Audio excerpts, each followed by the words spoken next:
Myself Navdeep Kaur. I am from Harvard Convent Senior Secondary School, Bagapurana. Today we will discuss SST subject class 10th The Making of a Global World, जो हमने कल पढ़ा था। कल मैंने आपको 4-5 points discuss करवाए थे। आज हम उसके आगे कंटिन्यू करेंगे। तो उसके आगे हमारा अब नेक्स्ट पॉइंट कौन सा है जो हमने डिस्कस करना है, that is 3 types of flow. Flow की अगर हम यहाँ पे बात करें तो फ़्लो का मीनिंग क्या है, that is with in the international economic exchange, कि जो इकोनॉमिक एक्सचेंज करना है, रुपये पैसे का बदलाव करना है, उस टाइप की बात कर रहे हैं। 3 टाइप का ये फ़्लो होता है। First is trade in goods like cloth and wheat, कपड़ों का और भोजन का, जो वीट कनक का जो मतलब है हमारे पास जो फ़्लो है, व्यापार है, वो है। सेकंड पे आता है फ्लो ऑफ लेबर, लेबर मतलब काम करने वाले जो इंसान है। उसके बाद है migration of people in search of employment, जो लोग काम की खोज में अपनी एक जगह को छोड़ के दूसरी जगह पे जाते हैं, that is second type. And third is the movement of capital for short term investment over long distance. Capital यहाँ पे हम बात करते हैं, दैट इज़ वेल्थ। वेल्थ मतलब पैसा। अगर हम पैसे को थोड़े समय के लिए मूव करते हैं अपनी इन्वेस्टमेंट करने के लिए, that is in the third type. आगे हम पढ़ते हैं कि all these 3 types of flow were interlinked and had a great impact of the life of the people. ये तीनों आपस में इंटरलिंक है और इन तीनों की जो आपस में एक दूसरे के ऊपर निर्भर करते हैं और लोगों की लाइफ के ऊपर भी ये डिपेंड करते हैं। These 3 flow change this the world economy with look a new shape। ये तीनों टाइप के जो फ्लो है, इसने वर्ल्ड की इकोनॉमी को टोटली चेंज करके रख दिया है। Population growth had increased at the demand for food grain, जैसे जैसे पॉपुलेशन बढ़ती है वैसे वैसे लोगों की डिमांड भी है जो फूड ग्रेन के लिए, अनाज के लिए, वो डे बाय डे इंक्रीज हो रही थी। As the urban centre expanded the industry grew there was more demand for agriculture product. जो अर्बन सेंटर थे, शहरी थे, शहर में ज़्यादा से ज़्यादा लोग इंडस्ट्रियाँ फैक्ट्रीज़ बना रहे थे और वहाँ पे जो अपने लोगों की नीड को कंप्लीट करने के लिए, मतलब उनका काम की नीड को फुलफ़िल कर रहे थे जॉब अपॉर्चुनिटीज़ को लिए। And for example Britain the government had to restrict the import to of corn. Britain की जो सरकार थी उसने रिस्ट्रिक्ट मतलब रोक लगा दी थी कॉर्न, मक्की के इम्पोर्ट के लिए। And once the corn law scrapped, उसके लिए फिर क्या है, उसकी सरकार ने वहाँ पे मिलके कॉर्न लॉ को एस्टेब्लिश किया गया ताकि उनको लोगों के साथ मतलब मिल बांट के जो सारी वहाँ पे प्रॉब्लम्स है उसको सॉर्ट आउट किया जाए। नेक्स्ट हमारे पास पॉइंट है एक्सपेंशन ऑफ रेलवे। एक्सपेंशन होता है विस्तार, किसी चीज़ का विस्तार करना। रेलवे का विस्तार, railways were interlinked to link the agriculture regions to the ports. ठीक है, एग्रीकल्चर का जो काम था उसमें सारी जो पोर्ट होती है बंदरगाह, एग्रीकल्चर में जो होने वाला सारी प्रोडक्शन है उसको एक जगह पे दूसरी जगह पर पहुंचाने के लिए, गुड्स को, फ्रूट को, वेजिटेबल को, तो उसके लिए बंदरगाहें बनाई गई। And new harbours and to be built. Harbours होते हैं न्यू स्टोर हाउस, जिसमें स्टोर हाउस ऑफ फूड, जिसमें फूड को स्टोर करके रखा जाता है। और जो पोर्ट्स बनाए, बंदरगाह सिर्फ उसमें जो बड़े हैवी व्हीकल्स हैं वही उसमें अप डाउन कर सकते हैं, आ जा सकते हैं, वो नॉर्मल जैसे हमारी आवाजाही के लिए नहीं बनाए जाते।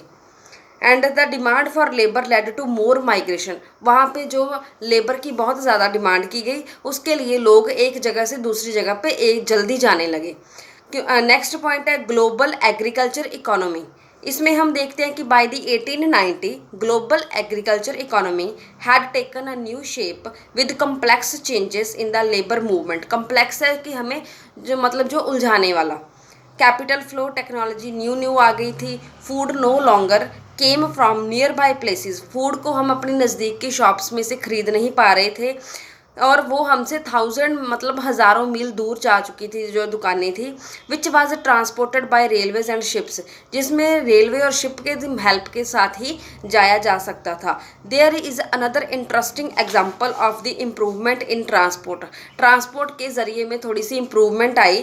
Faster railways helped move food more cheaply and quickly. हमें रेलवे से क्या हुआ कि हमारी पहुंच में फूड इजीली आ जाने लगा और क्विकली जल्दी से भी लोगों को मिलने लगा। इसकी एग्जांपल उन्होंने दी है कि द ट्रेड इन मीट का वहाँ पे व्यापार होने लगा।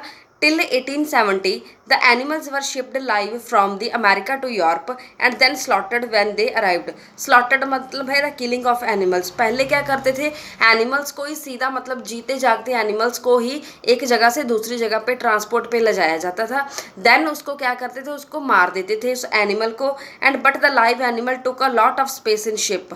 जो मतलब जीते जागते एनिमल थे उनको बहुत ज़्यादा स्पेस रखनी पड़ती थी शिप में, तो बाद में उनको वो मार देते थे। बट जैसे जैसे ये मतलब तेज़ी से सारी चीज़ें चलने लगी तो वो पहले ही जगह पे जो एनिमल्स को मारकर बेचने लगे, उनको सीधा मीट का ही जो व्यापार होने लगा। और बाद में उनके लिए रेफ्रिजरेटर भी अवेलेबल होने लगी। रेफ्रिजरेटर में वो कटे हुए पीसीस को, एनिमल्स के मीट के पीसीस को वहाँ पे रख के मतलब स्टोर कर सकते थे काफ़ी लंबे समय के लिए। उसमें लिखा कि पेरिशेबल फूड है कि जो हमें रख सकते हैं अपने पास, जो जिसकी जैसे वरतो अपने 2-3 नेक्स्ट डे आने वाले डे में हम उसकी वरतो कर सकते हैं। नेक्स्ट है 19th century colonialism. 19th century में हम क्या पढ़ते हैं कि trade flourished and it brought prosperity. जो ट्रेड व्यापार है, फ्लोरिस्ड मतलब है सजावट करना, जब चमकाने वाली कोई चीज़ है। इट ब्रॉट प्रॉस्पेरिटी होता है सक्सेस।